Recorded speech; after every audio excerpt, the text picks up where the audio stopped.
नर्मदे हर, नर्मदे हर, नर्मदे हर। श्री धाम नाथ ब्रह्म सेवा आश्रम के इष्ट देवता श्री दत्तात्रेय भगवान, माँ भगवती राज राजेश्वरी त्रिपुर सुंदरी, माँ नर्मदा मैया जी के श्री चरणों में कोटि कोटि वंदन। माघ मास की शुक्ल पक्ष तिथि सुबह की प्रातः समय की वेला है। हम गए 2 दिन से आपको माँ नर्मदा मैया जी के दर्शन नहीं करा पा रहे हैं, ताकि हम लोग इस समय लक्कड़कोट का जो जंगल है ये बहुत ही घनदाट जंगल है, और ऐसे घनदाट जंगल से 2 दिन से प्रस्थान करते हुए परिक्रमा मार्ग में आगे बढ़ रहे हैं। हमने आपको 2 दिन पहले का जो वीडियो था वो कोठावा गांव में विश्राम किया था। वहां पर माँ नर्मदा मैया जो है वो विराजमान है, और ओंकारेश्वर जो तीर्थ है, ओंकारेश्वर तीर्थ में उत्तर तट पर कोठावा गांव आता है। वहां से आगे हम च्यवन ऋषि आश्रम आए थे। च्यवन ऋषि आश्रम से हम लोग फिर आगे बढ़ते बढ़ते फिर हमें आगे कोठावा का घनदाट जंगल प्राप्त हुआ। ऐसा घनदाट जंगल हमें परिक्रमा मार्ग में प्रथम बार ही प्राप्त हुआ। इसके बाद हर एक जानकारी देंगे आपको। इस जंगल से गुजरते हुए हमें एक नाला जो है ये सूखा हुआ है अभी, ऐसा नाला 24 बार पार करना पड़ता है। तो अभी तक तो हमने कई बार पार कर चुके हैं। अभी कुछ ही समय में हमें ज़्यादा से ज़्यादा 3-4 बार पार करना पड़ेगा। अभी हम लोग बाहर निकल रहे जंगल से, और हम लोग पामाखेड़ी तक आज पहुंचेंगे दोपहर में। दोपहर में पामाखेड़ी से आगे हम लोग फतेहपुर होते हुए नेमावर जाएंगे, जहां ये जंगल पूरा खत्म हो जाएगा, और इसके बाद हमें माँ नर्मदा मैया जी के दोबारा दर्शन हो पाएंगे।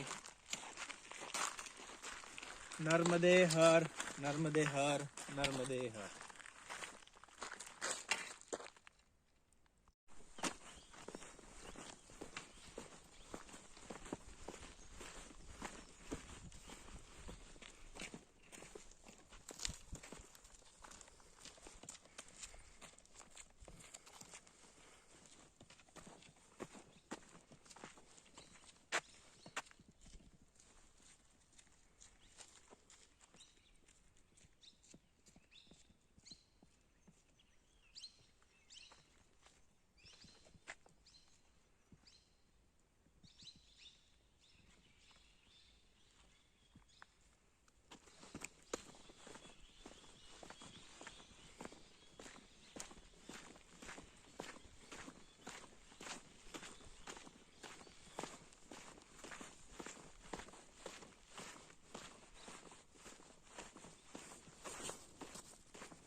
इस लक्कड़कोट जंगल से परिक्रमा में मार्गस्थ होते हुए आज प्रातः जयंती माता मंदिर से निकले हैं, और 22 किलोमीटर तक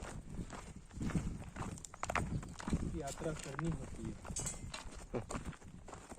ये 22 किलोमीटर की जो यात्रा है ये एक बार निकले ये प्रातः ही निकलना पड़ता है, ताकि इस जंगल में भालू, शेर, तेंदुए आदि आदि प्राणी भी है। तो जिसके चलते जो भी व्यक्ति जयंती माता मंदिर पहुंचता है वो दोपहर में 1-2 बजे के बाद उसको आगे नहीं बढ़ने दिया जाता, ताकि यहाँ से पामाखेड़ी तक ये पूरा जंगल है। और इस पामाखेड़ी जंगल से गुजरते समय पानी जो है 12 किलोमीटर की दूरी पे मिलेगा, भोजन जो है वो 20-21 किलोमीटर के बाद मिलेगा। इसलिए इस मार्ग से परिक्रमा करते हुए जो भी परिक्रमावासी निकलते हैं उनको प्रातः सूर्योदय के पश्चात ही यहाँ से गुजरने दिया जाता है।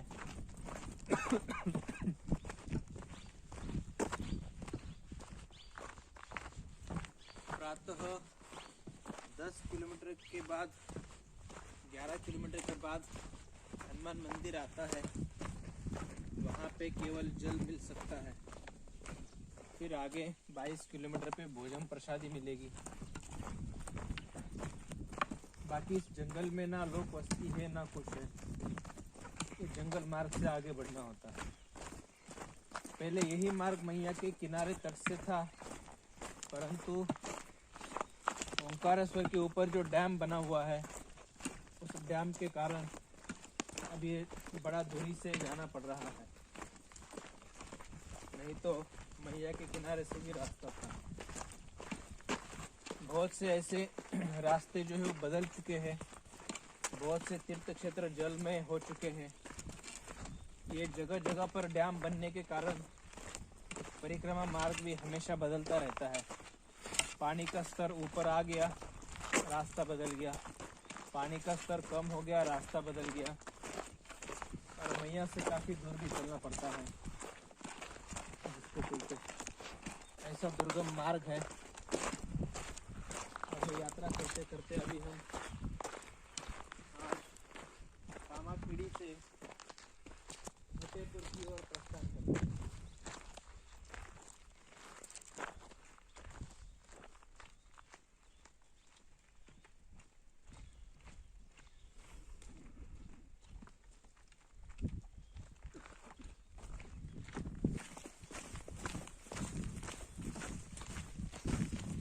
बहुत ही सुंदर ऐसा एक जंगल है, लक्कड़कोट जंगल कहते हैं इसे।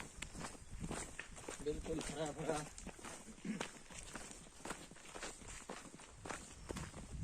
ये नाला हम लोग कई बार पार कर चुके हैं और एक परिक्रमा में ऐसे नाले 24 बार एक ही नाला है ये, परंतु ये घूम घूम के आता है। 24 बार इसको पार करना पड़ता है। कई बार तो इस नाले को हम पार कर चुके। अब आगे और कितनी बार आने वाला है पता नहीं।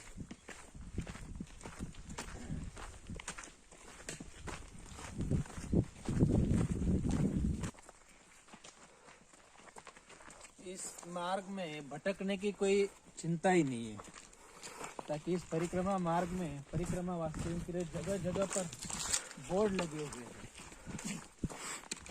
जो भी आश्रम तथा ग्रामस्थ सेवा करने वाले वो परिक्रमा मार्ग में चलते चलते जिस परिक्रमा मार्ग से परिक्रमा वासियों को गुजरना होता है उनके लिए वो दिशा दर्शाने के लिए, रास्ता बताने के लिए जगह जगह पर बोर्ड आदि निशान, झंडे, कुछ न कुछ निशान छोड़े जाते हैं, जिसके चलते परिक्रमा वासियों को भटकने की आवश्यकता नहीं है। अब आप देख रहे हो आगे के पेड़ पर वो भी व्यवस्था लगा हुआ है, किस दिशा में जाना है, एरो, नाम, ऐसे पूरे नर्मदा परिक्रमा का जो मार्ग है, नर्मदा मैया का परिक्रमा मार्ग, तो पूरे मार्ग पर अमरकंठ से लेके समुंदर तक, समुंदर से अमरकंठ तक पूरा ऐसा उत्तर तक दक्षिण तक दोनों दिशा में ऐसे आपको निशान मिलेंगे, जिसके चलते हमें रास्ता पूछने की भी आवश्यकता नहीं है। ऐसा सुंदर ये परिक्रमा मार्ग है। अकेले भी परिक्रमा मार्ग करेंगे तो कोई परेशानी नहीं है। और माँ नर्मदा मैया की परिक्रमा तो अकेले ही करना उचित है, तभी माँ की कृपा हमारे पे बरसेगी। अथवा मौन रहकर मानसिक जाप करते हुए फिर परिक्रमा करें तो और भी हमारी साधना में सिद्धि प्राप्त होगी। नर्मदा परिक्रमा जो है वो सिद्धि के लिए ही है। आप जो भी भगवान की साधना आराधना करते हो, अपने गुरु ने दिया हुआ मंत्र का नामस्मरण करना, यही एकमात्र सिद्धि प्राप्त करना, ये नर्मदा मैया परिक्रमा में साधन है और साध्य है और सिद्धि भी है। तो जिसके चलते माँ नर्मदा मैया के तट पर जो भी साधु है, गृहस्थी है, ब्रह्मचारी है, सभी अपने अपने साधना में रत रहते हैं और उनको माँ नर्मदा मैया सिद्धि देती ही है। ऐसी सबकी गुरु माँ नर्मदा मैया आपके श्री चरणों में कोटि कोटि वंदन, कोटि कोटि नमन।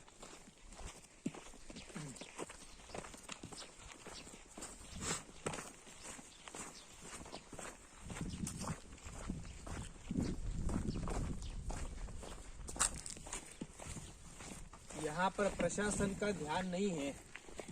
किसी ने यहाँ पर जला दिया, वो कैसे जला, उसके अंदर कितने प्राणियों की हत्या भी हुई होगी। तो देख रहे जंगल में आग लगी थी, किसी ने बीड़ी बीड़ी पी के माचिस की तीली डाल दी या बीड़ी फेंक दी या और कुछ किया पता नहीं, जिसके चलते ये जंगल में ऐसी आग लग जाती है और उसमें कई प्राणियों की हत्या भी हो जाती है। कई पेड़ पौधे उसमें भूने भी जाते हैं, जिसके चलते वो दोबारा जीवित नहीं रह सकते।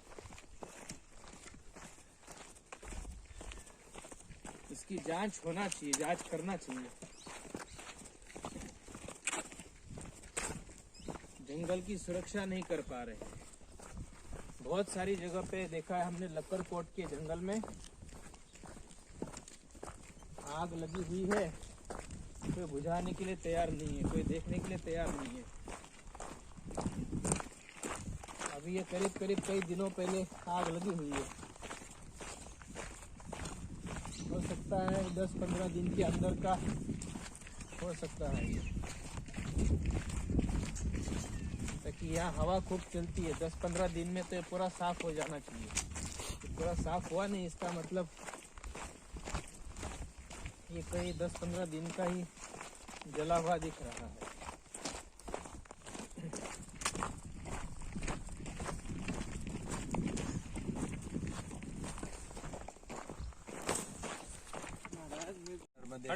नर्मदे हार।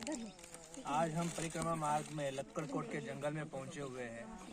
लक्कड़कोट जंगल से हम लोग जयंती माता मंदिर से सुबह प्रस्थान किया था और प्रस्थान करते करते फिर आगे बढ़े।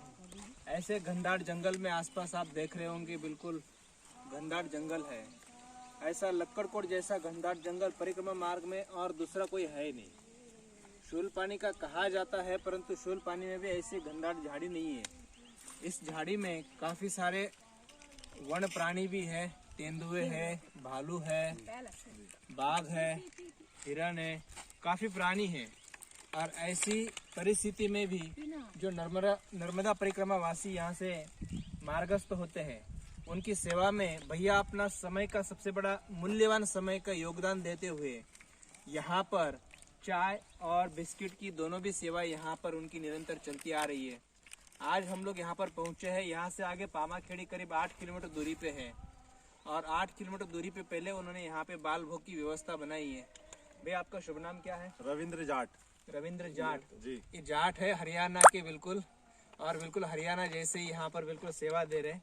और हरियाणा में भी इस प्रकार की सेवा जो है नर्मदा परिक्रमा वासियों की वहाँ तो नहीं कर सकते, परंतु बाकी जो साधु संत है उनकी भी सेवा वहाँ बड़ी मौज से होती है। तो यहाँ पर भी उन्होंने वो अपना जो धर्म है वो धर्म नहीं छोड़ा हुआ है, बिल्कुल यहाँ सेवा चल रही है। आप ऐसे क्या करते हो? MBA MBA कर रहे हैं और MBA पढ़ाई करते करते वो यहाँ पर सेवा दे रहे हैं। तो सेवा आप कोई ग्रुप है आपका जो मिलजुल के कर रहे हैं कि आप अकेले कर रहे हो? नहीं, ये ग्रुप क्या है, ये हमारा पूरा आप लोगों का खाना भी बनता है। अभी आप जाएंगे आगे पामाखेड़ी आश्रम में, माँ रेवा सेवा कुटीर आश्रम नाम है आश्रम का। उस आश्रम से चाय बिस्किट आप लोगों के लिए यहाँ रास्ते में भेजा जाता है। उसके बाद आप पहुँचेंगे, जब तक आपके लिए खाना पूरा रेडी होगा तो सारी चीजें की व्यवस्था है परिक्रमा वासियों के लिए।